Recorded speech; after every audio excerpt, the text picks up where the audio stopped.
السلام علیکم ورحمۃ اللہ۔ آج ہم بات کریں گے ایک ایسی جنگ کے بارے میں جس کا ذکر اسلامی روایات اور احادیث میں موجود ہے۔ اس جنگ کو مختلف ناموں سے پکارا گیا ہے، جیسے آپ صلی اللہ علیہ وسلم نے الملحمۃ الکبریٰ کہا، قیامت کی جنگ، یا اسے آرمگڈون بھی کہا جاتا ہے۔ یہ وہ جنگ ہے جو قیامت کی بڑی نشانیوں میں سے ایک ہے اور جس کے بعد دجال کا ظہور ہو۔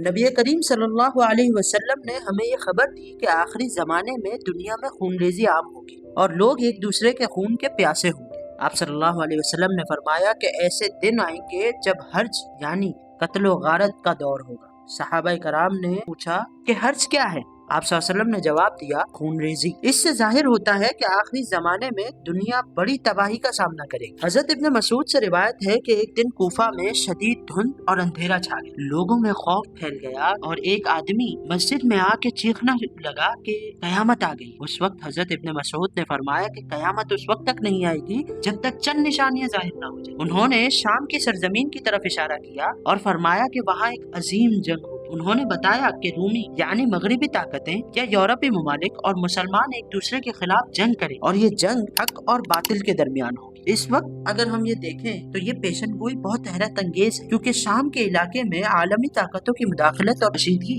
آج دیکھی جا سکتی ہے۔ حدیث میں آتا ہے کہ اس جنگ میں مسلمان 4 دن تک مسلسل لڑیں گے۔ پہلے 3 دنوں میں کوئی فیصلہ کن فتح حاصل نہیں ہوگی۔ ہر دن مسلمان اپنی بٹالین بھیجیں گے اور ہر مرتبہ وہ بٹالین مکمل طور پر ختم ہو جائے گی۔ چوتھے دن اللہ تعالیٰ مسلمانوں کو فتح نصیب کرے گا اور دشمن کو شکست ہوگی۔ یہ جنگ انسانی تاریخ کی سب سے خوفناک جنگ ہوگی۔ نبی کریم صلی اللہ علیہ وسلم نے فرمایا کہ یہ ایسی جنگ ہوگی کہ اگر کوئی پرندہ اس جنگ کے میدان کے اوپر سے گزرے گا تو وہ بھی مر جائے گا۔ اس سے اندازہ ہوتا ہے کہ یہ عام روایتی ہتھیاروں کی جنگ نہیں ہوگی، بلکہ ایسے ہتھیار استعمال ہوں گے جو زمین سے آسمان تک اثر انداز ہوں گے۔ اور حدیث میں یہ بھی ذکر ہے کہ اس جنگ میں اگر ایک خاندان کے 100 افراد ہیں تو 99 مارے جائیں گے اور صرف ایک زندہ بچے گا، یعنی موت کا جو ریشو ہوگا وہ 99% ہوگا۔ ایسی تباہی اور بربادی شاید آج تک کسی جنگ میں دیکھی گئی۔ جب یہ جنگ ختم ہوگی اور مسلمان فتح حاصل کریں گے تو انہی لمحات میں دجال کے ظہور کی خبریں ملیں۔ اس خبر کے سنتے ہی مسلمان اپنے گھروں اور خاندانوں کی حفاظت کے لیے واپس چلے جائیں گے۔ ایک روایت میں ہے کہ مسلمانوں کے بہترین 10 شہسواروں کو یہ ذمہ داری دی جائے گی کہ وہ جا کر تصدیق کریں کہ کیا واقعی دجال آ گیا ہے۔ یہاں ایک دلچسپ نکتہ ہے، حدیث میں ذکر ہے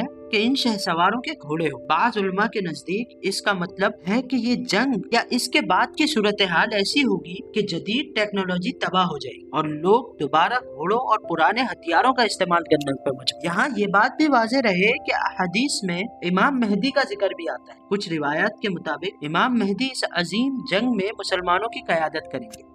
اس جنگ کے بعد ہی امام مہدی کی قیادت میں دجال کا مقابلہ کیا جائے گا اور مسلمانوں کو ایک عظیم فتح حاصل ہو۔ اللہ ہمیں ان فتنوں سے محفوظ رکھے اور ہمیں ان آزمائشوں کا سامنا کرنے کی ہمت عطا فرمائے۔ آمین۔ ملتے ہیں اگلی ویڈیو۔